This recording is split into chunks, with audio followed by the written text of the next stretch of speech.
अल्लाह, खुदा, ईश आदि नाम एक ही शक्ति के हैं। वो कैसा है, कहां है, कैसे मिलता है, किसने देखा है? ये प्रश्नवाचक चिन्ह पूर्ण रूप से हटाने के लिए अवश्य सुनिए जगत गुरु तत्वदर्शी संत रामपाल जी महाराज के अमृत वचन, सर्व पवित्र धर्मों के पवित्र शास्त्रों के आधार पर। तो वो परमात्मा चाहता है कि कति निर्धन से लेकर अमीर तक और छोटे से लेकर बड़े कितने भी अधिकारी कर्मचारी हैं, सबको भगवान का ज्ञान कराना है, इनका जीवन नाश होने से बचाना है। तो इसके लिए पुण्यात्माओं दास के साथ आपने थोड़ा सा संघर्ष करना पड़ेगा। हम किसी का बुरा नहीं करेंगे, हम भले के लिए करेंगे, सबके उद्धार के लिए करेंगे। जैसे बच्चा इंजेक्शन नहीं लगवाता है तो पकड़ कर माता पिता जबरदस्ती लगवाते हैं, रोलेगा थोड़ी देर और क्या होगा, फिर जीवन तक बचेगा उसका। तो जो भी ये थोड़े दिन बकवास करेंगे कर लेंगे, पर इन्हें सिद्ध कराएंगे। भक्ति करो और प्रचार करो मालिक का, उन तक पहुंचा दो मालिक के ज्ञान को, उनकी आंखें खुल जाएंगी।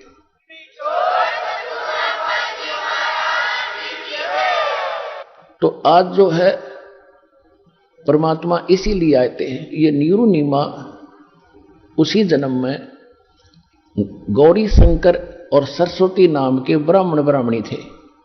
इनका दोनों का संयोग फिर पति पत्नी का ही था। गौरी शंकर इस पुरुष का नाम था।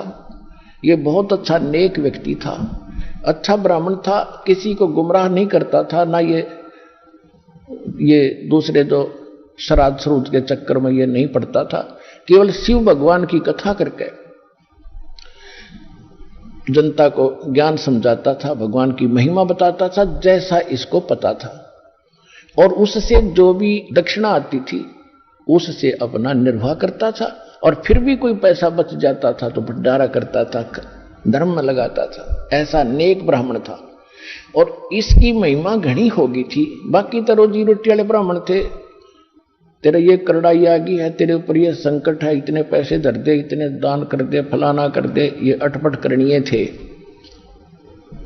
तो उनकी महिमा कम होती जा रही थी और गौरी शंकर की संख्या श्रोताओं की यानी यजमानों की बढ़ती जा रही थी। और पहले ये हमारे ब्राह्मण लोग शिक्षा इसीलिए ग्रहण करते थे कि हम ज्यादा इनकम कर सकेंगे। को काशी विद्यापीठ पर कहा जाता था तो उस क्षेत्र में उसी से सब अपनी क्रियाएं कराते थे, उसके खूब धन इकट्ठा होता था। जैसे आज शिक्षा का क्या उद्देश्य है, चाहे कोई डॉक्टर बनता हो, चाहे कोई इंजीनियर बनता है, और चाहे कोई किसी प्रकार की भी जो करता है, चाहे कोई वकालत करता है, तो वो इन्हों सोचा घनी माया कमाऊंगा और कौन से ट्रेनिंग में कौन सी कोर्स करने से घनी माया मिलेगी। अब इतना उद्देश्य, बेशक चाहे कोई मानो चाहे मत मानो, इतना ही उद्देश्य लेकर पढ़ रहे हैं।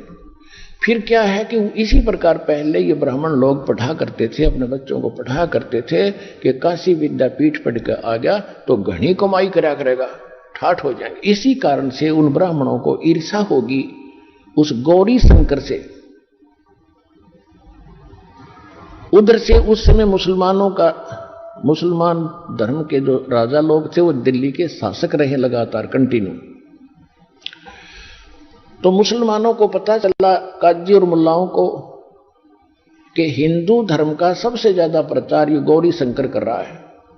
और उनको ये भी मालूम हुआ कि जो अन्य धर्म गुरु हैं वो सारे इसके विरोधी हैं।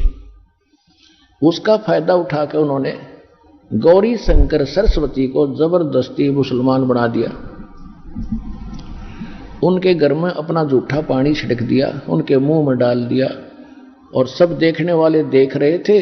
उन ब्राह्मणों को पता चला जो इससे ईर्षा रखते थे, उन्होंने सब जगह पंचायत करके कह दिया कि गौरी शंकर मुसलमान हो गया, इसको धर्म से जाति से निकाल दिया, इसको गंगा में स्नान करना बंद, इससे कोई भाईचारा बंद और इसके नाते रिश्ते बंद।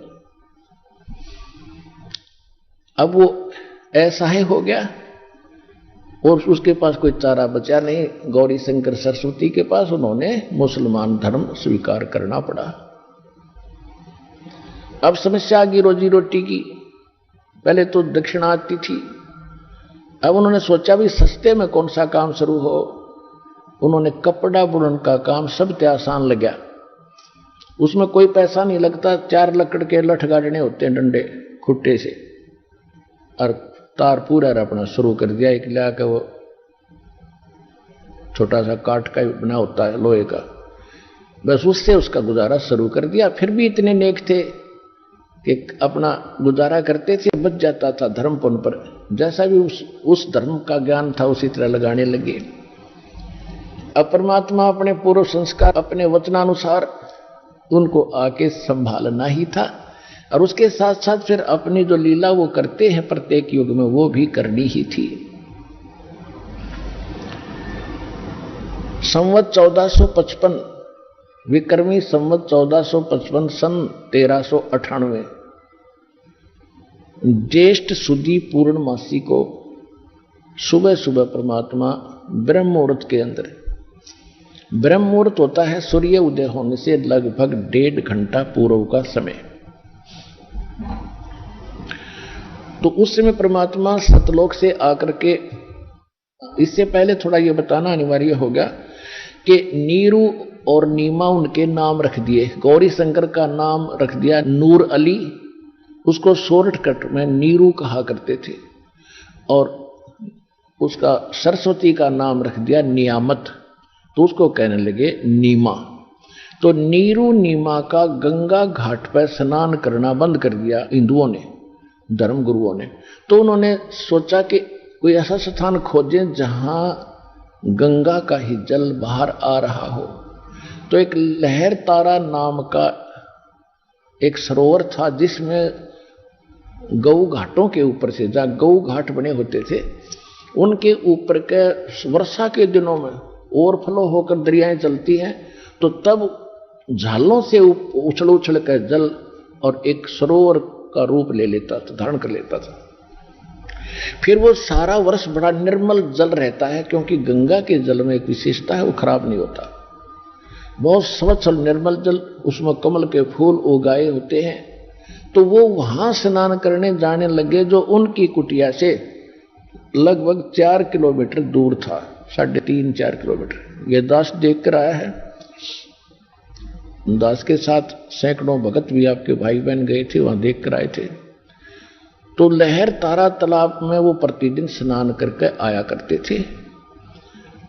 उसी सरोवर के ऊपर एक अष्टानंद नाम के एक ब्राह्मण थे, ऋषि, जो स्वामी रामानंद पंडित जी आचार्य थे, बड़े विद्वान पुरुष माने जाते थे, वो वेदों और गीता के, उनके शिष्य थे। वो भी वहां स्नान करने जाते थे प्रतिदिन, दूसरे किनारे पर, नीरुनिमा दूसरे किनारे पर स्नान करते थे।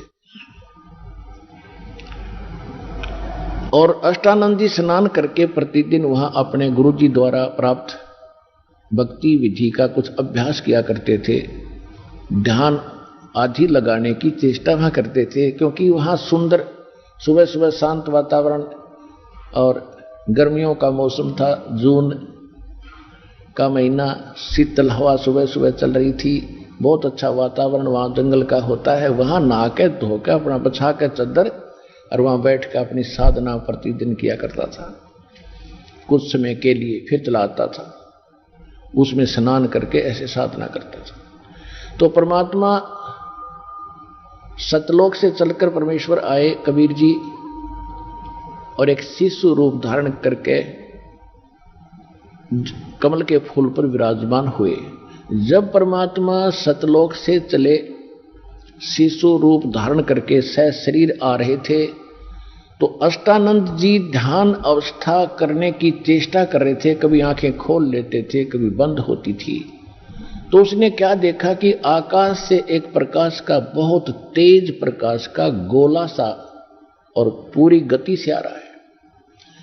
उसने जो ही उसकी तरफ देखा, उसकी चरम दृष्टि उस नूर को, उस तेज को सहन नहीं कर सकी, उसकी आंखें बंद होगी। जिस प्रकार हम सूर्य की तरफ देख लेते हैं गलती से कभी, तो हम उसको ज्यादा देर देख नहीं सकते, तुरंत आंखें बंद हो जाती।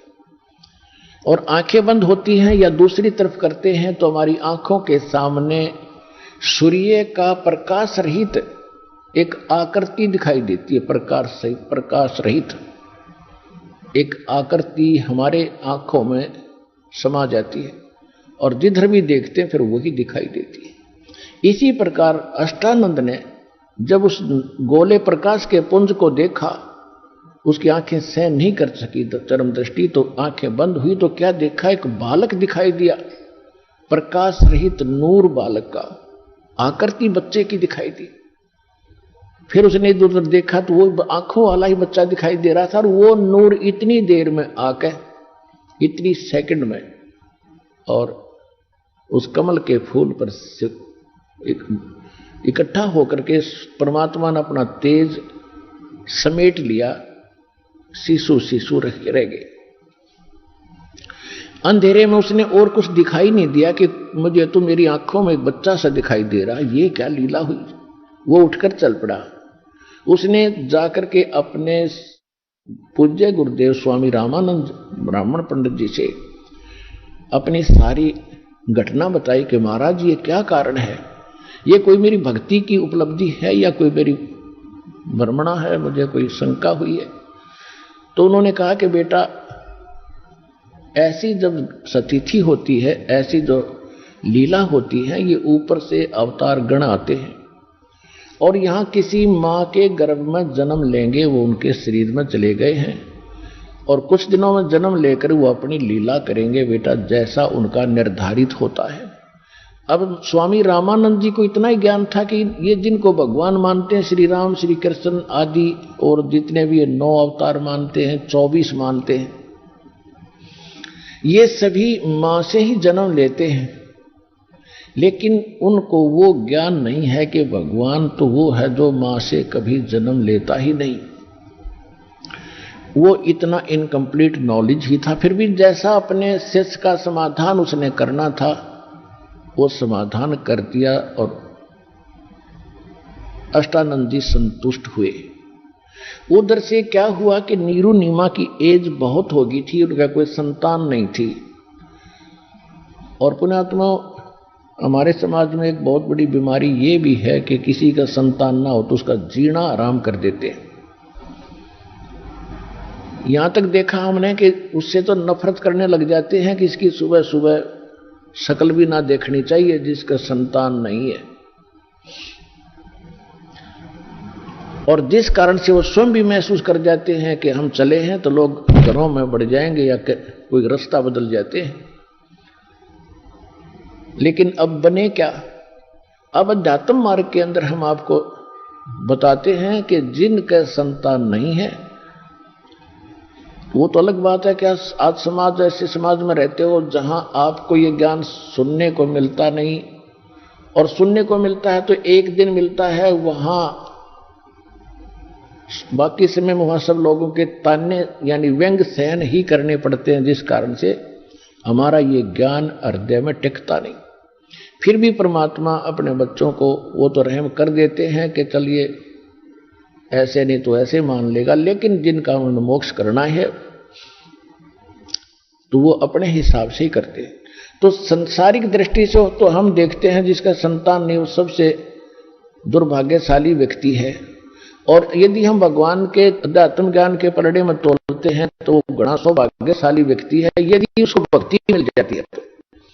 और भक्ति नहीं करते हैं तो इसे तो संतान वाले और इसे बिना संतान वाले। उदाहरण के तौर पे जैसे एक हम ये भी सुनते हैं कि भाई किसी को कहते हैं जी भक्ति कर लो, राम नाम ले लो, कहते हम बुराई करते ही नहीं, हम किसी का बुरा करते ही नहीं, ना हम कोई विकार करते, हम तो वैसे ही भगत हैं। देखो 2 एकड़ जमीन है, 1 एकड़ तो संवार रखिए बाग है ट्रैक्टर हल से, और बिल्कुल घास रहित कर दिया, अड़ंगा काट दिया सारा, और बा दी कति समार दी, और एक में अड़ंगा भरा पड़ा है सारा, झाड़ जंखाड़ बोझड़े कांटे सब। यदि उस समारे हुए में, यानी जो कहते हैं हम बुरा नहीं करते, हम तो किसी की आत्मा नहीं दुखाते, हम कोई बुराई नहीं करते, तो वो है नो सोच ले समरा हुआ खेत। और दूसरे जो बुराई करते हैं, चोरी करते हैं, डाके डालते हैं, और भी कोई बुराइयां करते हैं, शराब पीते हैं, वो हैं उसमें वो एकड़ जमीन जिसमें झाड़ वो जड़े हुए खड़े हैं। तो दोनों में अगर उस समरे हुए खेत में भी बीज ना बीजा गया तो कोई वैल्यू नहीं उसकी, बराबर है दोनों के दोनों। तो कहने का भाव यह पुण्यात्माओं, जब भक्ति जो ऐसी आत्माएं हैं उन्हें तो जल्दी काम बनेगा उनका, सारी बुराई पहले से दूर है, समरा समरा खेत बीज बोध हो दास देगा आपको, और भक्ति का कल्याण कराओ अपना आत्मा का। तो इस प्रकार उस नीरू नीमा सुबह सुबह स्नान करने जाया करते थे। उस दिन पहले दिन कोई एक ऐसी कोई रिश्तेदार आ गई दूर निकट की, जिसने नीमा के इंजेक्शन ला दिए पहले दिन। बताइए भगवान, एक जातक तो देना ही था, एक बालक हो जाता था, क्या तेरा भी समाज में सिर हो जाता, साझा हो जाता। बता बच्चे बिना कैसे जियोगे, बुढ़ापे में कौन तुम्हारी उंगली पकड़ेगा। तो ऐसे इंजेक्शन वो समाज के लग गए। हुआ तो चली गई इंजेक्शन ला के, और नीमा सारी रात करवट बदलती रही, नींद नहीं आई है भगवान, बच्चा बिना क्या होगा, संसार में कैसे जिया जाएगा। नीरू ने उठाया कि चलो स्नान करने चलते हैं। वो चल पड़ी, रास्ते में रो रही है, बुरी तरह बिलख रही है कि हे भगवान क्या तेरे घर में, क्योंकि उस समय भी वो शंकर भगवान को हृदय से उतार नहीं सके थे। बेशक से मुसलमान भी बन गए थे और मुसलमानों वाली साधना भी वो कर रहे थे, लेकिन अंतःकरण में उनका भगवान शंकर की छाप न्यों की न्यों थी, और किसी भी आपदा के अंदर उसी से प्रार्थना किया करते थे। और कह रही थी, रो रही थी कि हे शंकर भगवान, क्या आपके घर में बच्चों की कमी होगी परमात्मा, एक मुझे भी दे देते अल्लाह, तो मेरा भी संसार में साझा हो जाता। बुरी तरह रो रही थी। नीरू ने कहा कि नीमा, यदि हमारे भाग्य में होता तो भगवान दे ही देते। आंखें खराब कर लेगी रो रो के, कोई उंगली पकड़ने वाला है नहीं, और दूना दुख हो जाएगा, ना रो। ऐसे कहते कहते वो सरोवर पर पहुंच गए, लहर तारा नामक उस सरोवर पर पहुंच गए। अष्टानंद वहां से जा चुका था। पहले नीमा ने स्नान किया। जब वो स्नान करके बाहर आ गई, फिर वो स्नान करने के लिए उतरा, और सुबह का जो उजियारा है शीघ्र ही एकदम साफ सा हो जाता है, शीघ्र ही। तो जब दोबारा नीमा गई लहर तारा तालाब के ऊपर उस वस्त्र को धोने के लिए जिसको बांध कर वो स्नान करके आई थी, किनारे पर पहुंची तो क्या देखा कि किनारे से उस तालाब के अंदर कमल के फूल पर कोई वस्तु हिल रही है। परमात्मा एक पैर ऐसे अपना एक पैर को हिला रहे थे। नीमा ने सोचा कि कोई सर्प ना हो, मेरे पति को ना डस ले। उसने और गौर से देखा, ध्यान से देखने से पता चला तो बालक है। तो उसने अपने पति से कहा, जी देखियो देखियो देखो, बच्चा डूबेगा, बच्चा कमल के फूल पर जल में। अब नीरू नहा रहा था ऐसे ऐसे करके, गोते लगा रहा था। वो कह रहा कि नीमा तो कति मेंटल होगी, तेरा दिमाग चल गया, अब तुझे जल में भी बच्चे दिखाई देने लगे, तो मान मेरी बात, ज्यादा वहम छोड़ दे। तो उसने फिर कर के साथ कहा, जी देखो सचमुच तो देखो तो जरा। जब उसने देखा जिधर वो संकेत कर रही थी, तो सचमुच बालक कमल के फूल पर। उसने न्यू का न्यू उठा लिया उस फूल के समेत। चित्र परमात्मा का ये देखिएगा, चित्र परमात्मा। ना मेरा जन्म न गर्भ बसेरा, बालक बन दिखलाया, काशी नगर जल कमल पडेरा, तहां जुलाहे न पाया। मात पिता मेरे कछु नाही, ना मेरे घर दासी, जुल्ला का सुत आण कहाया, जगत करे मेरी हासी। नीरू ने ला करके वो बच्चा अपनी पत्नी को थमा दिया। अपने आत्माओं, जिस परमात्मा के लिए ऋषि महर्षि हमने भी कभी किसी जन्म में शरीर गाल दिए, उसको पाने के लिए कठिन तपस्याएं की, उल्टा पैर ऊपर पैर करके नीचे को सिर करके भी साधनाएं की, वृक्षों पर भी झूले, हमने पैर भी सुझा लिए, खड़े तप किए, कई बैठ कर किए, क्यों खोज रहे थे उस मालिक को? क्योंकि उसमें घना गुण है। उसके प्राप्त होने के बाद हमें यहां भी सुख और परलोक चले जाएंगे। और वही शीतल सुखदायी परमात्मा जिस माई के सीने से लगा एक बेटे की तरह,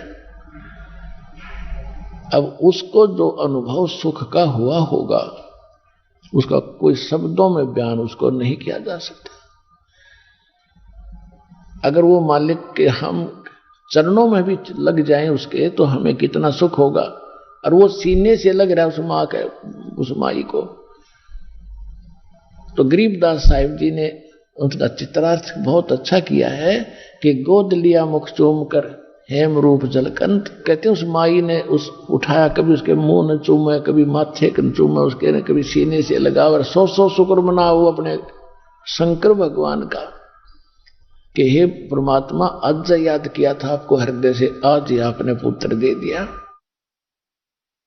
अपने आत्माओं, ये है चीज, ये वस्तु है जानने की कि हम करते तो कबीर भगवान रहे सारा कुछ हमारे लिए, और हम इनकी पूजा करते थे इन देवताओं की, और क्रेडिट हम इनको देते थे, महिमा इनकी होती थी। परमात्मा ये चाहते थे कि ये किसी की महिमा करो, क्योंकि परमात्मा को महिमा की आवश्यकता नहीं, उनको तो आपकी आवश्यकता है। और वो ये चाहते थे चलो ये किसी भी डले ढोरे हैं, इनका आस्था भगवान की बनी रहे, कोई दिक्कत नहीं मुझे। और फिर आने दो, इस समय तक आपको लाना था, इस समय तक परमात्मा ने आपको यहां लाना था कि आप में भगवान की चाह बनी रहे, चाहे कोई मंदिर पूजो, चाहे मस्जिद, चाहे गुरुद्वारा या चर्च, या कि तब पत्थर पूजते रहो। जब आपकी आत्मा रोया करती है, जब पिछले पुनकर्मी प्राणियों की, तो उन पुनों के आधार से यही परमात्मा आपको ये सब कुछ देता रहा। तो पुण्यात्माओं, परमात्मा जिस मालिक के नाम लेते हैं, चर्चा करने से भी हमारे रोम रोम खड़े हो जाते हैं। और उसको माई ने सीने से लगाया, उसको कितना सुखद अनुभव हुआ होगा। तो नीरू जब नहा के बाहर आया स्नान करके, तो उसने समाज को देखा कि यदि हम इस बालक को घर ले जाएंगे तो लोग ये पूछेंगे, जनता जन, कि तुम कहां से लाए हो। हम कहेंगे कि ये कमल के फूल पर मिला है, और लोग कहेंगे कि झूठ बोलते हो, कमल के फूल पर बच्चा कैसे रुक सकता है, क्यों झूठ बोलते हो, तुम किसी का उठा कर लाए हो, चुरा कर लाए हो, बताओ इसके कौन माता पिता हैं। हमें पीटेंगे, बच्चा भी छीनेंगे और नगरी से भी निकाल देंगे। उसने अपनी ये सोच अपनी पत्नी से बताई कि मेरे विचार ऐसा है, तो इस बच्चे को यहीं छोड़ दे। हम अभी तो मुसलमान बने, ना हिंदुओं हमारा कोई जानकार है, ना मुसलमानों में कोई रिश्ता नाता हुआ, कोई बालक नहीं हमारे, और हमारी ऐसी स्थिति हो सकती है, तो इस बच्चे को यहीं छोड़ दे, इसमें हमारा हित है, खैर है। लेकिन नीमा ने कहा कि इस बालक ने ना जाने मेरे ऊपर के जादू कर दिया, मैं इसको त्याग नहीं सकती, मर सकती। तो नीरू ने पहली बार अपनी पत्नी की तरफ थप्पड़ मारने के लिए हाथ उठाया कि मैं तेरी हर बात को मानता रहा हूं आज तक, इसलिए कि तेरे बालक नहीं है, और इसलिए कि तू तेरी आत्मा को दर्द दुख ना हो, और तू हठ करने लगी अब प्रत्येक बात का, मेरी एक नहीं सुनती, छोड़ इस बालक को, ना तेरे लगाऊंगा 2 थप्पड़।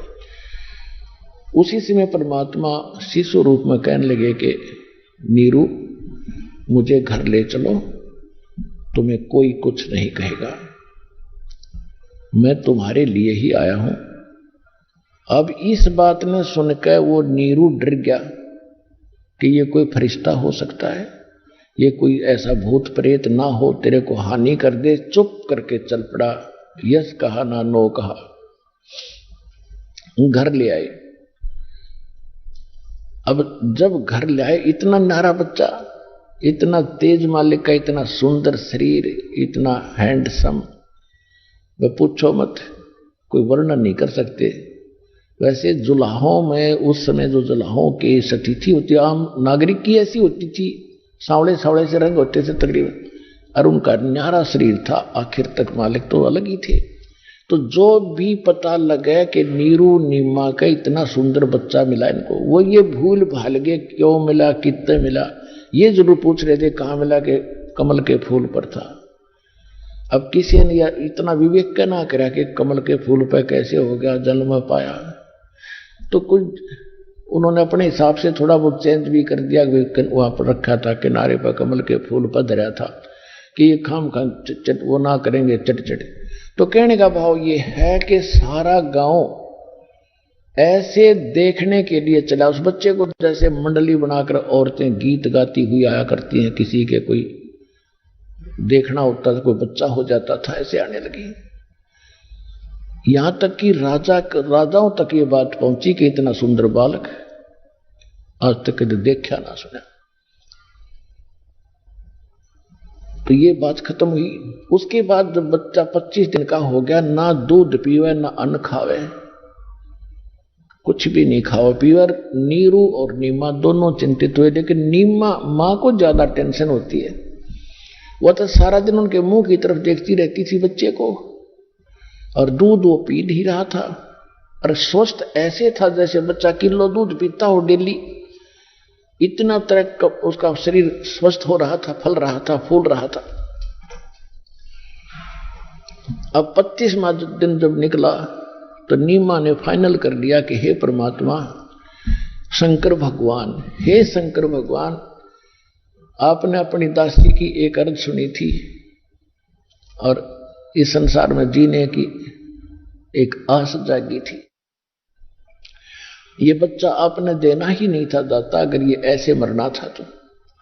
अब ये दूध पी नहीं रहा, अब ये कभी भी मर सकता है। भूखा बच्चा 1-2 दिन निकाल सकता है, और ये मरेगा, साथ मरूंगी मैं।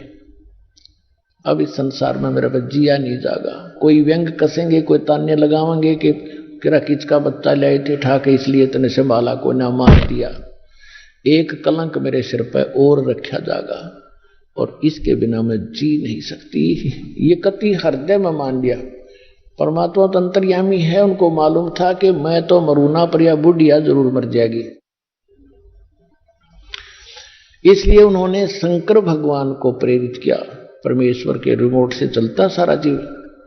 शंकर भगवान अपने शिवपुरी में, शिवलोक में ऊपर से एकदम उसका कसक हुई कि मुझे कौन पुकार रहा है। एक साधु रूप बनाकर संत का, और शंकर भगवान वहां आ गए और कहा माई क्यों रो रहे हो, क्या बात है। और वह इतनी बुरी तरह रो रही थी कि उसके मुंह से शब्द निकल नहीं पा रहे थे। तो शंकर भगवान ने यानी साधु रूप में कहा माई क्या बात है। तो उसने कहा रोती रोती ने कि महाराज जी मेरे दुख को ना सुनो, मेरा दुख बहुत भारी है, आपके सतर का नहीं है। तो उसने कहा कि माई कहते हैं कि अपना दुख किसी को बता दे तो हल्का हो जाता है, आप बताओ तो हो सकता है मैं कुछ कर सकूं। तो उसने बताया कि पहले हमारे संतान नहीं थी और हम एक सरोवर पर स्नान करने जाते हैं। एक दिन मैंने अपने भगवान शंकर भगवान को याद किया था, हृदय से पुकारा था। उसी दिन मेरी पुकार सुनी, कमल के फूल पर एक बालक दिया उसने। और अब ये 25 दिन का हो गया महात्मा जी, ना ये कुछ खाता ना पीता।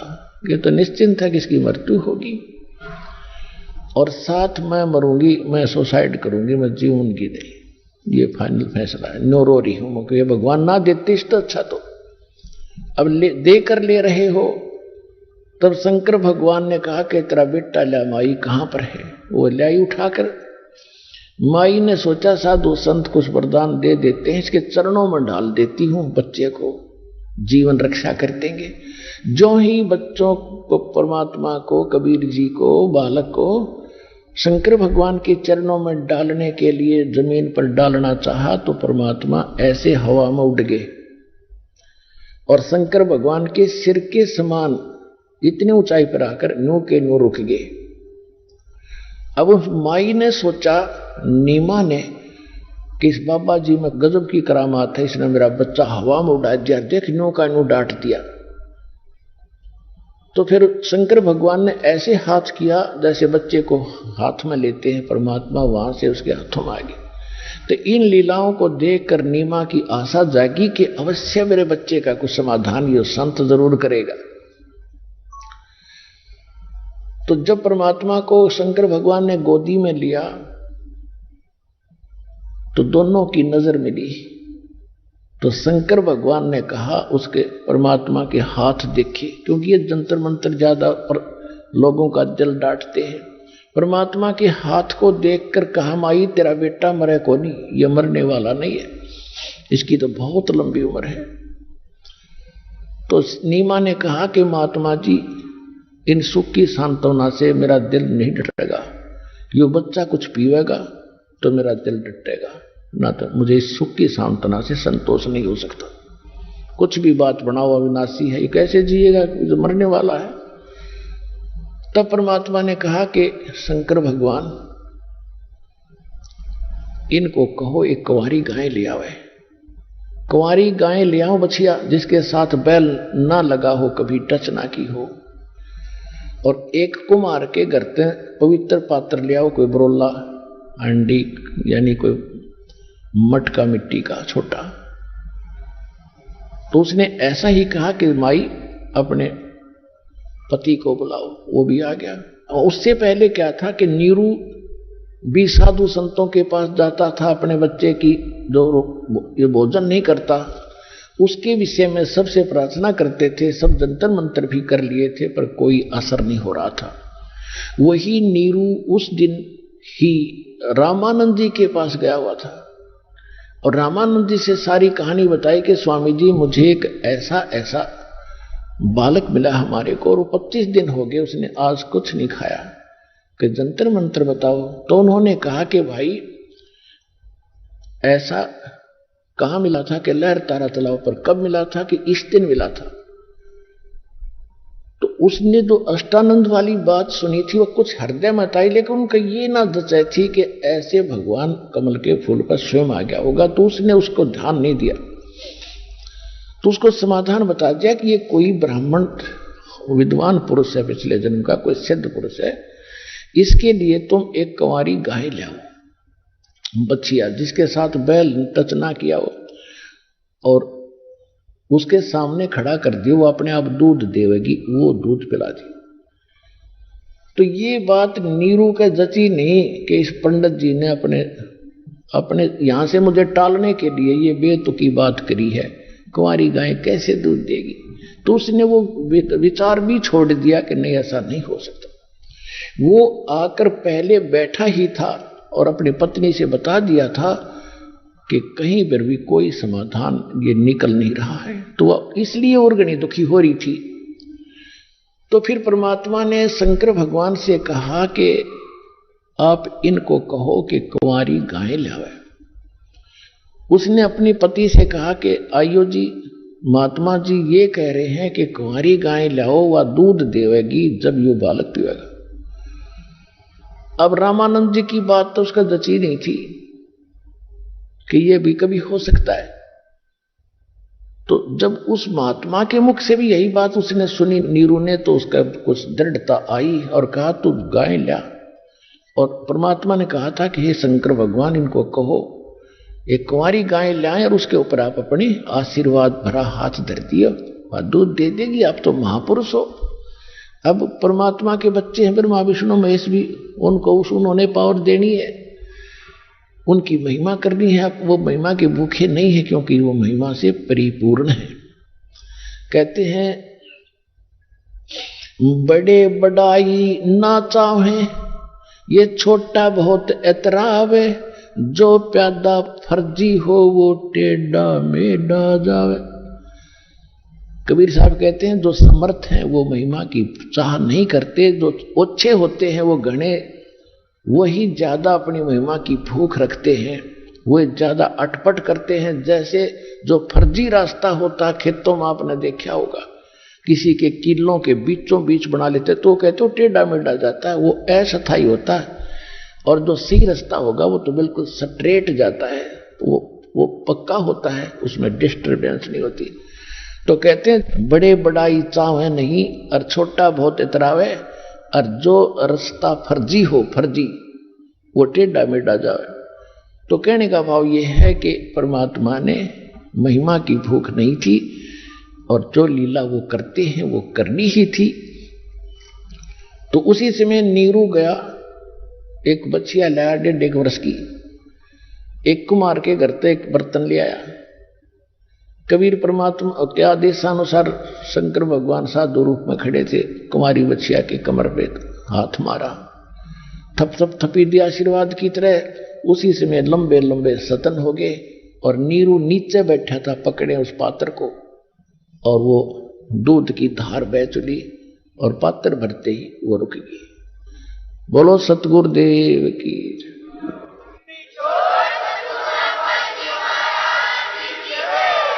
वो परमात्मा ने, कबीर भगवान ने वो दूध पिया, फिर उस गाय ने अपने दूध देने लगी, ऐसे दूध देती रही। तो परमात्मा के परवरिश की लीला कंवारी गायों से हुई आज से 600 वर्ष पहले जब भगवान प्रकट हुए थे। अब परमात्मा को पहचानने के लिए हमने अपने ही सदग्रंथों का सहयोग लेना पड़ेगा कि हु इज गॉड, परमात्मा कौन है। परमात्मा वही है जिसकी डेफिनेशन और जिसके सब गुण मेरिट्स हमारे सदग्रंथों में मिलते हो, क्योंकि वेदों को पूरा विश्व मानता है कि परमात्मा की सही जानकारी है। हिंदू धर्म के लिए तो ये एक आभूषण है, एक गहना है। ये हमारा एक बहुत अच्छा वो सदग्रंथ है। इनमें जो लिखा सही है, तो इनमें जो लिखा है और जो लीला जिसने की है, ही इज गॉड। 2 अक्षर की बात है। अब आपको दिखाते हैं, आज से 600 वर्ष पहले, आज का लिखा इतिहास नहीं है, 600 वर्ष पहले परमात्मा ने जो लीला की थी और धर्मदास जी ने लिखी थी भगवान की महिमा, आपको सदग्रंथों से दिखाते हैं, कबीर सागर से दिखाते हैं। ये देखिएगा, कबीर सागर संपूर्ण 11 भाग, खेमरा श्री कृष्ण दास प्रकाशन मुंबई से प्रकाशित है। कबीर सागर कबीर पंथी भारत पथिक स्वामी युगलानंद बिहारी द्वारा पुरस्कृत, मुद्रक एवं प्रकाशक है खेमरा श्री कृष्ण दास, अध्यक्ष श्री वेंकटेश्वर प्रेस, खेमरा श्री कृष्ण दास मार्ग, मुंबई।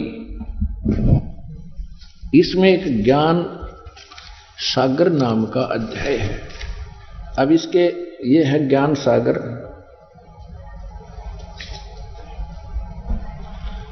ये इसके 73 पृष्ठ पर दिखाते हैं ज्ञान सागर। ये खंड है, अध्याय है कि इसमें यहां से चला रहा है शंकर वचन। तो तोरे घर पंडित अधिकारी, झूठ बोल कर बोलहु नारी, हरि कमला सम देखो ज्ञाना, बुद्धिवंत तुम पुत्र ये तुम्हारा पुत्र सुजाना, सुनकर महिमा पुत्र की नारी धरे तो पाओ, हे स्वामी मम इच्छा स्वर्ण वचन सुनाओ। कहाँ जलाना कहाँ की आवा, ये काफी वार्ता है इसके अंदर, लेकिन हम अपने मतलब भी सुना। शंकर भगवान कह रहे हैं 73 पृष्ठ पे। फिर वो चले गए वहां पर रामानंद जी के पास, उधर से नीरू। अब यहां देखो प्रश्न नंबर 74 पे ज्ञान सागर का हम यहां से पढ़ेंगे। अब रामानंद जी के पास जाकर के नीरू ने क्या कहा कि सुन जुल्हा मन भयो आनंदा, जिमी चकोर पायो निश्चंदा, यानी ले सुत चले हर्ष मन कीना, परमात्मा को तालाब से उठाकर ले आए। अर्थात सो पुन असबोल ही दीना, अगले जन्म जब होए तुम्हारा, तुम्हें पठावे यम के तैनारा। ये कबीर साहब ने उनको कही थी। फिर कहते सुत काशी को ले चले, सुत माने बेटे को, बच्चे को, लड़के को, लोग देखन ता आओ और अन्न पानी भखे नहीं, जुल्हा शोक जनावे। को खा पी नहीं रहा था इसलिए जुल्हा दुखी हुआ। तब जुल्हा मन कीन तिवाना, रामानंद सो कहीं उत्पाना, मैं सुत पायो बड़ो गुणवंता, और कारण कौन बखे नहीं संता। रामानंद जी से कह रहे नीरू कि हे महात्मा जी, मुझे एक बहुत ही सुंदर और गुणवान बालक मिला है, वो कुछ खा पी नहीं रहा, इसका कारण और समाधान बताएं। देखिएगा, तब जुल्ला मन कीन तिवाना, रामानंद सो कही उत्पाना, मैं सुत पायो बड़ा गुणवंता, कारण कौन बखे नहीं संता। रामानंद ध्यान तब धारा, जुल्ला सो तब वचन उचारा, पूर्व जन्म तब ब्राह्मण जाति, हर सेवा कीनी भली भांति, कुछ तब सेवा हरि की चूका, अर्थात भयो जुल्हा का रूपा, प्रीति प्रभु गए तो लेनी, ताते उद्धान में सुत तो दीनी। कि परमात्मा ने तुझे जंगल में यो पुत्र दिया है, नूरी नहीं है, नीरू मिसप्रिंट है। अब नीरू बोला कि हे प्रभु जस की नो तस पाया, आर्त हो तो दर्शन आयो। रामानंद बता रहे हैं कि पहले जन्म में तू ब्राह्मण था और तूने कोई भक्ति, परमात्मा की भक्ति में कमी कर दी, जिस कारण तो धानक रूप में जुल्हे का घर जन्म हुआ। अब नीरू कह रहा है परमात्मा पहले तो मैंने जो करी सो भर ली, पर ईब मेरे पर जो संकट आ गया इसका निवारण बताओ। हे प्रभु दस की नो तस पायो, आर्थ हो तो दर्शन आयो, सो कहियो उपाय गुसाई, बालक अक्षुदावंत कुछ खाई। रामानंद अस युक्ति विचारा, तुम सुत कोई ज्ञानी अवतारा। रामानंद जी ने कहा कि तुम्हारा बेटा कोई विद्वान पुरुष पूर्व जन्म का है, और बच्चिया चाही बैर नहीं लगा, सो ले ठाड़ करो ते आगा। एक बच्चिया ले आओ जिसको बैल ने टच ना करया हो, और दूध चले ते थनते, दूध धरो छिपाई, अक्षुदावंत जब बालक हो तब तो देव खिलाई। अब जुल्हा एक बच्चिया ले आवा और चला दूध कोई मरम न पावा। चलो दूध जुल्हा हरसाना, राख छिपाई कहो नहीं जाना। अब यहां कहते हैं दूध तब पीवत नाम कबीरा, और खेलत संत संग मत धीरा। अब ये तो लीला की परमात्मा ने 600 वर्ष पहले, 600 वर्ष पहले कबीर परमात्मा ने जैसी लीला की थी, कबीर सागर, इस ये भी एक सदग्रंथ है, सूक्ष्म वेद है। तो ये तो है परमात्मा का प्रैक्टिकल जो उन्होंने किया कलयुग में, ये प्रमाण है। कोई आज का लिखा ग्रंथ नहीं है ये। कोई नहीं सोचे मैं मबरान खातिर रामपाल ने 20 साल पहले लिख लिया होगा ना, ये तो 600 वर्ष पहले धर्मदास जी के द्वारा लिखा गया। अब हमारे वेद क्या बताते हैं, परमात्मा क्या करता है, तो 2 मिनट में समझ में आ जाएगा। Who is God.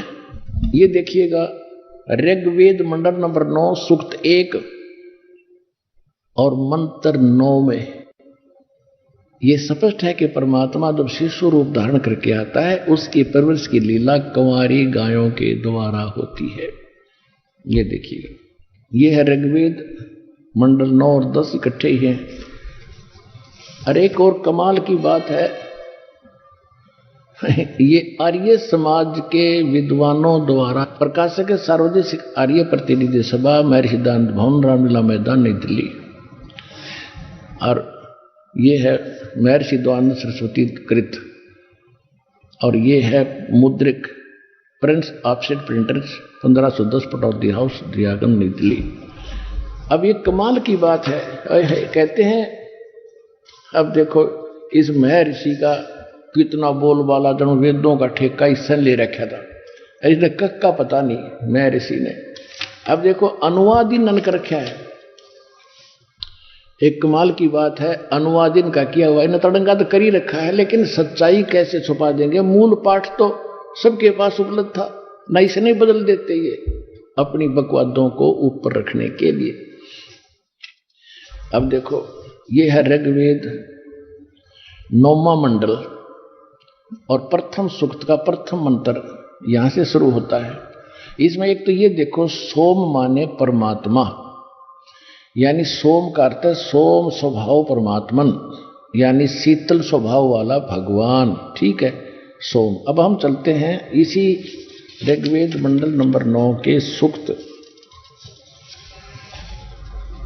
यह है ऋग्वेद मंडल 9 सूक्त 1 मंत्र। हम 8 दिखाते हैं आपको।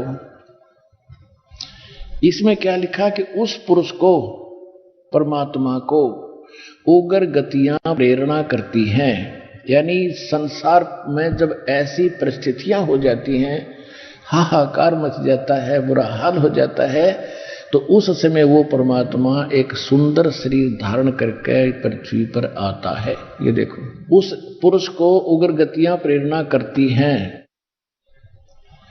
और भासमान शरीर को वह पुरुष माने वह परमात्मा प्राप्त होता है। अब इन्होंने तो ठेका ले रखा था जनता को भ्रमित करने का, अड़ंगा अनुवाद करने का।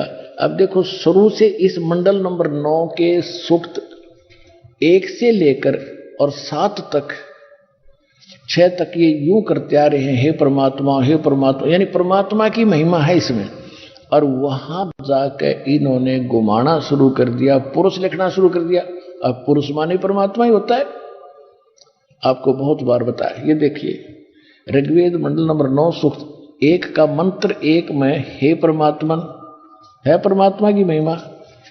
इसके 2 मंत्र में देखो, ये 2 नंबर मंत्र है ऋग्वेद मंडल नंबर 9 सूक्त 1 मंत्र 2 में, हे परमात्मा आप। आइए अब हम उन श्रद्धालुओं के अनुभव जानते हैं जो जगत गुरु तत्वदर्शी संत रामपाल जी महाराज जी से दीक्षा प्राप्त कर चुके हैं तथा उनके द्वारा बताए गए भक्ति मार्ग पर चल रहे हैं। बहन जी नमस्कार। सत्साई। क्या नाम है आपका? अंबिका। कहाँ से आए आप? मैं पथरी डिस्ट्रिक्ट हरिद्वार से। आप हरिद्वार उत्तराखंड से संत रामपाल जी महाराज से कब जुड़े आप? मैं 22 मई 2016 में। संत रामपाल जी महाराज से नाम दीक्षा क्यों ली? इसलिए क्योंकि जो संत रामपाल जी महाराज हैं वो हमारे जो चारों वेद हैं, जो 6 शास्त्र हैं, उनको जो है खोल खोल करके दिखा रहे हैं कि क्या सच्चाई है और आप क्या कर रहे हो और हमको क्या करना चाहिए। आखिर नाम लिया क्यों? किन परिस्थितियों में आपने संत रामपाल जी महाराज से नाम दीक्षा ली? सबसे पहले जो है वो मेरे पापा जो हैं वो 2013 में जुड़े इससे।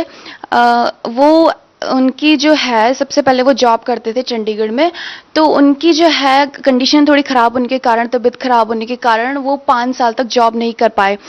तो उसके बाद मतलब जो हम देवी देवता की भक्ति करते थे उससे भी हमें कोई लाभ नहीं हो रहा था, सेटिस्फैक्शन नहीं हो रहा था। तो उसके बाद हम निरंकारी पंथ से जुड़े थे। तो जो दादा दादी जी वो भी जुड़े थे, तो वो मतलब वहाँ जाते थे, लेकिन वहाँ से भी हमें कुछ मतलब ऐसा लाभ नहीं हो रहा था, कोई किसी भी प्रकार का सेटिस्फैक्शन नहीं था। तो उसके बाद हमारे गांव में एक भगत है, तो उन्होंने पापा को बताया इस चीज़ के बारे में और ज्ञान गंगा जो पुस्तक है उसके बारे में बताया। तो पापा मतलब किसी को मतलब ऐसे नहीं बताया कि मैं वहाँ करके जा रहा हूँ, सिर्फ इतना पता था कि ऐसा नहीं बोला कि नाम दीक्षा करके मीन्स ऐसा ऐसा कुछ है। तो वो मतलब गए और उन्होंने नाम दीक्षा ले ली। तो वो घर आए तो मतलब घर वालों ने बहुत विरोध करा कि आपने क्यों लिया, कि जो मतलब पहले भी हमने गुरु बनाए थे लेकिन उससे भी कोई लाभ नहीं था। तो मतलब गुरु नाम की चीज़ से था वो विश्वास हट गया था कि मतलब ऐसे कह रहे थे कि आपको गुरु नहीं बनाना चाहिए था, आपने बताया क्यों नहीं। तो इस प्रकार से जो है मेरे पिताजी जुड़े पहले। उसके 2 महीने बाद मेरी मम्मी है वो उन्होंने भी नाम दीक्षा ली। संत रामपाल जी महाराज से नाम दीक्षा लेने से पहले आपके जो पेरेंट्स थे, आपका जो परिवार था, कहाँ से जुड़ा हुआ था? कहाँ कहाँ आपने साधनाएं की हैं? कहाँ कहाँ से आप जुड़े थे? सबसे पहले तो हम जो है वो देवी देवता की जैसे सभी भक्ति करते वो करते थे। तो उसके बाद मैं जीसस क्राइस्ट को मानती थी, यीशु मसीह, तो मैं उनकी तरफ मतलब जाती थी क्योंकि मेरा स्कूल ही क्रिश्चियन स्कूल था, तो मैं वहाँ जाती थी। लेकिन वहाँ पर भी कुछ ऐसा नहीं था। फिर जो है हम निरंकारी पंथ से जुड़े, मतलब मैं और जो मेरे दादा दादी थे हम वहाँ जाते थे। तो वहाँ का भी मुझे कुछ रूल समझ में नहीं आया, जो वो मतलब पैर का पानी पिलाते हैं, मतलब जो चरण उनका जो होता है, तो उससे भी हमें कुछ लाभ नहीं हुआ और उसके मतलब कुछ भी उससे हमें लाभ नहीं हुआ। देखिए, आज के दिन हिंदुस्तान में धर्मगुरुओं की बाढ़ सी आई हुई है। हर रोज कोई ना कोई एक नया बाबा टीवी पर लॉन्च होता है। ऐसे में एक सच्चे संत को पहचानना, पूर्ण संत को पहचानना एक आम समाज, एक आम लोगों के लिए कितना मुश्किल है, कितना आसान है?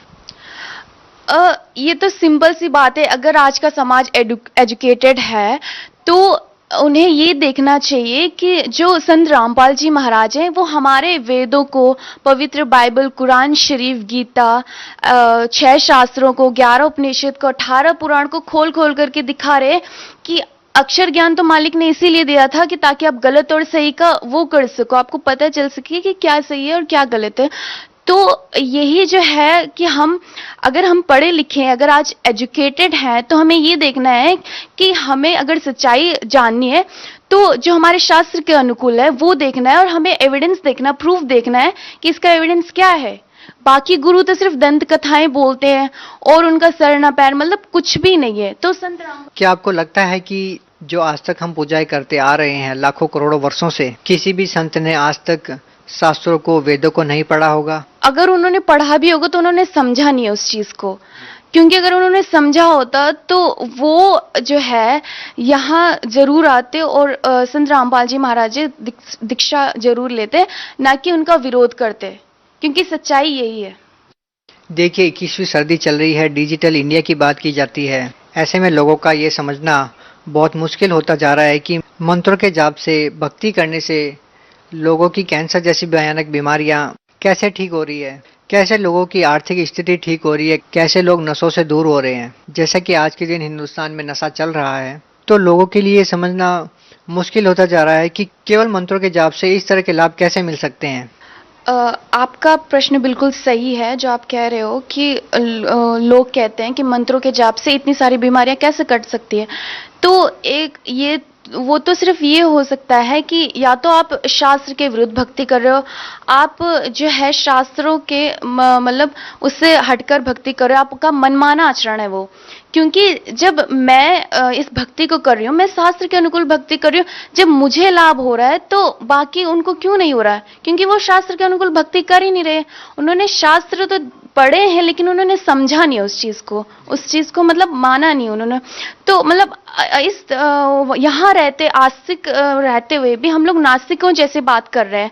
अगर मंत्रों के जाप से या फिर इस भक्ति से ये बीमारियां नहीं कट सकती, तो हम जो मंदिरों में जाते हैं, मस्जिदों में जाते हैं, जो हमारी आस्थाएं होती हैं, तो फिर मतलब ये तो एक शिक्षित समाज के ऊपर मतलब तमाचा है कि आप ऐसे कैसे कह सकते हो कि इससे नहीं होगा। ये तो मतलब आप शास्त्र के मतलब विरुद्ध जा रहे हो, तो इस वजह से आपको लाभ नहीं हो रहा है। अब मुझे ये लगता है कि जिन लोगों के जहन में ये प्रश्न आता है, तो वो शिक्षित जरूर है लेकिन वो जो हमारा स्पिरिचुअल नॉलेज है, जो आध्यात्मिक ज्ञान है, उससे वो दूर है। भले ही वो डॉक्टर इंजीनियर्स हैं आज वो मतलब, लेकिन जो आध्यात्मिक ज्ञान है वो उनसे बिल्कुल बहुत दूर है। क्योंकि परमात्मा कहते हैं कि ये सब संसारिक पढ़ाई है, ये यहीं रह जाएगी, हमारे साथ हमारे कर्म जाएंगे। तो इसलिए हमें आध्यात्मिक ज्ञान से परिचित होना बहुत जरूरी है। इस भक्ति से सबसे पहला ये लाभ होता है कि जो हमारा जन्म मरण का रोग है वो कट जाएगा। तो इससे बड़ा लाभ और कुछ हो ही नहीं सकता। बहन जी, जैसे कि कुछ लोग ये कहते हैं कि हम हजारों वर्षों से जो साधनाएं करते आ रहे हैं, हमारे पूर्वज जो साधनाएं करते आ रहे थे, उस पूजा पद्धति पर संत रामपाल जी महाराज जी ने अचानक प्रश्न चिन्ह खड़ा कर दिया है। अब लोगों के पास क्या रास्ता बचता है? आखिर लोगों को ये समझने में भी मुश्किल हो रही है, जो केवल 15-20 सालों से अध्यात्म मार्ग में आया है, लाखों करोड़ों वर्षों से चली आ रही भक्ति पद्धति पर प्रश्न चिन्ह खड़ा कर दिया है। तो लोगों को ये समझ नहीं आ रहा है, लोगों के लिए समझना मुश्किल हो रहा है। उन लोगों को आप क्या कहना चाहेंगे? ये बहुत दुख की बात है कि जब पहले जो है शास्त्र जो मतलब पढ़े जाते थे, जो पढ़ते थे, तो उस समय जो है समाज एजुकेटेड नहीं था। तो लेकिन जब आज हमारा समाज एजुकेटेड हो गया है तो लोग बिल्कुल उस चीज से बहुत दूर हो गए हैं। आजकल शास्त्र मतलब ये चीज कहीं मिलती नहीं, देखने को भी नहीं मिलती है। वही आपने 2016 में संत रामपाल जी महाराज से नाम लिया है। आप उन लोगों को क्या संदेश देना चाहेंगे जो संत रामपाल जी महाराज से जुड़ने में संकोच महसूस करते हैं, जबकि वो परेशान हैं? वो सोचते हैं कि संत रामपाल जी महाराज से ही नाम लेना चाहिए, लेकिन फिर भी लोगों के बहकाव में आकर या समाज की मर्यादा में या समाज के कुछ जो उनके ऊपर बाउंडेशन है, उनसे बचकर वो संत रामपाल जी महाराज से नाम दीक्षा नहीं लेना चाहते।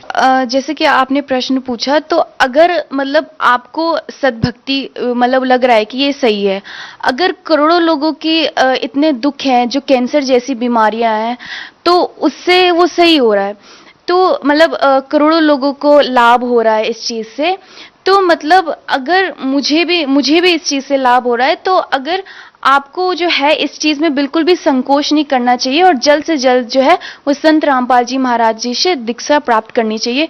क्योंकि कबीर साहब जी कहते हैं कि दुर्लभ मानुष जन्म है और मिले न बारंबार, और तरवर जो पत्ते जड़े बोरे न लागे डर। परमात्मा कह रहे हैं कि मनुष्य जीवन जो है ये दुर्लभ है, ये बार बार नहीं मिलता। तो तरोवर जो पाते झड़े, अगर पेड़ से अगर एक बार पत्ता झड़ जाता है तो वो दोबारा नहीं लग सकता। तो ये मनुष्य चोला ही ऐसा है जो हम भक्ति कर सकते हैं। परमात्मा कहते हैं कि हमें माता भी मिल जाएगी, पिता भी मिल जाएगा, हमें सब मिल जाएगा। हम 84 में अगर चले गए एक बार तो, लेकिन ये भक्ति, ये जो मनुष्य जीवन में जो चोले में अभी हमें जो भक्ति है ये नहीं मिलेगी दोबारा। बहन जी, ये कहा जाता है कि भक्ति करने की एज विशेष होती है, उम्र विशेष होती है। बचपन में भक्ति क्या करना, तो आप उन लोगों को क्या संदेश देना चाहेंगे जो बचपन में भक्ति नहीं करके, जैसा कि आपको पता है कि आज किस तरह का समाज है, एक डिजिटल इंडिया की लाइन पे लोग आज लगे हुए हैं, एक अंधाधुंध कमाई के ऊपर लोग लगे हुए हैं, एक ऐसे समय में भक्ति करना, इसके बारे में आप क्या कहना चाहेंगे? ऐसा कुछ नहीं है कि भक्ति की कोई उम्र होती है। जैसे एक बच्चा जब स्कूल जाता है तो उसको बचपन से ही भेजा जाता है, तो पढ़ने, जैसे कहते हैं कि पढ़ाई की और सीखने की कोई उम्र नहीं होती, ऐसी ही परमात्मा की जरूरत हर किसी को होती है। वो छोटे से छोटे बच्चे को भी है और बूढ़े से लेकर इंसान को भी है। हर किसी को पूर्ण परमात्मा की जरूरत होती है। आप अपने लाभ के बारे में कुछ बताना चाहेंगे? 2016 में संत रामपाल जी महाराज से आपने नाम दीक्षा ली है, आपको क्या लाभ मिले? सबसे पहले जो है, जो मेरे फादर हैं, उनकी कंडीशन बहुत खराब थी, तो वो अभी बिल्कुल सही है, वो किसी भी तरह की मेडिसिन नहीं लेते हैं। और जो मेरी मम्मी है, जो बहुत मतलब उनको टेंशन होती थी कि पहले पापा भी बहुत ड्रिंक करते थे, और आज पापा कहीं भी जाए तो किसी भी प्रकार का मतलब कोई भी ऐसा टेंशन नहीं है कि कहाँ है क्या है, क्योंकि आज उनको उसके नाम से भी नफरत हो गई है। तो जो मेरी दादी जी है, उनका पैर, एक राइट जो पैर है वो पैरालाइज था, वो भी बिल्कुल ठीक है, और उनके हाथ में और पैर में ब्लीडिंग होता था। तो गुरुजी से नाम उपदेश लेने के बाद वो भी बिल्कुल ठीक है, और हमारी फाइनेंशियल कंडीशन भी बिल्कुल ठीक है। बहन जी, भगत समाज को क्या संदेश देना चाहेंगी? भगत समाज को मैं ये संदेश देना चाहती हूँ, जो आज के युग में जो युवा है, जो नशे का जो है वो सबसे बड़ा सवाल उठता है कि आज के जो युग में है, वो छोटे से बच्चा भी है जो वो नशा करने लग जाता है, ड्रिंक करने लग जाता है। तो वो मतलब ये सोच रहे हैं कि ये नशा कैसे छूटे या फिर कैसे इससे वो, तो भारत में इतनी सारी योजनाएं होने के बावजूद भी जो है उनको मतलब ये नहीं लग रहा है कि हमसे ये सब होगा। तो मैं उन सभी को ये संदेश देना चाहती हूँ कि आप पूर्ण परमात्मा संत रामपाल जी महाराज के शरण में आए और उनसे नाम उपदेश लें। उनसे जो है आपका हर चीज, मतलब आपके जो शरीर में जो रोग है, जो आपको लगता है कि ये नशा करना मतलब जो भी है वो सब दूर हो जाएगा। आप मानसिक तनाव से बिल्कुल दूर हो जाओगे, आपको शारीरिक सुख मिलेंगे, मानसिक सुख मिलेंगे, हर प्रकार के सुख मिलेंगे। और भगत समाज को मैं ये संदेश भी देना चाहती हूँ, जो लोग अभी तक ये सोच रहे हैं कि इस गलत फहमी में है कि हमें सुख मिलेगा और वो जो है देवी देवता की भक्ति करें, लेकिन वो सिर्फ हमें हमारे कर्म अनुसार ही सुख दे सकते हैं, उससे ज़्यादा नहीं। तो मैं उन सबको भी ये संदेश देना चाहती हूँ कि आप जो है, आज का समाज एजुकेटेड है, आप अपने शास्त्रों को देखिए, उसके अनुकूल जो है आप भक्ति करिए। क्योंकि मतलब कबीर परमेश्वर जी ने का ये कहते हैं कि ये संसार समझदा नहीं और कहंदा शाम दोपहरनो और गरीब दास ये वक्त जाता है रोवेगा इस पैरनो। यानी कबीर परमेश्वर जी कह रहे हैं कि ये संसार समझ नहीं रहा है, इसको मतलब बहुत बड़ी भूल लगी है। तो भगत समाज से मेरी यही प्रार्थना, यही विनती है कि आप संत रामपाल जी महाराज के शरण में आए, उनसे नाम उपदेश लें और अपना कल्याण करवाएं। जी धन्यवाद बहन जी।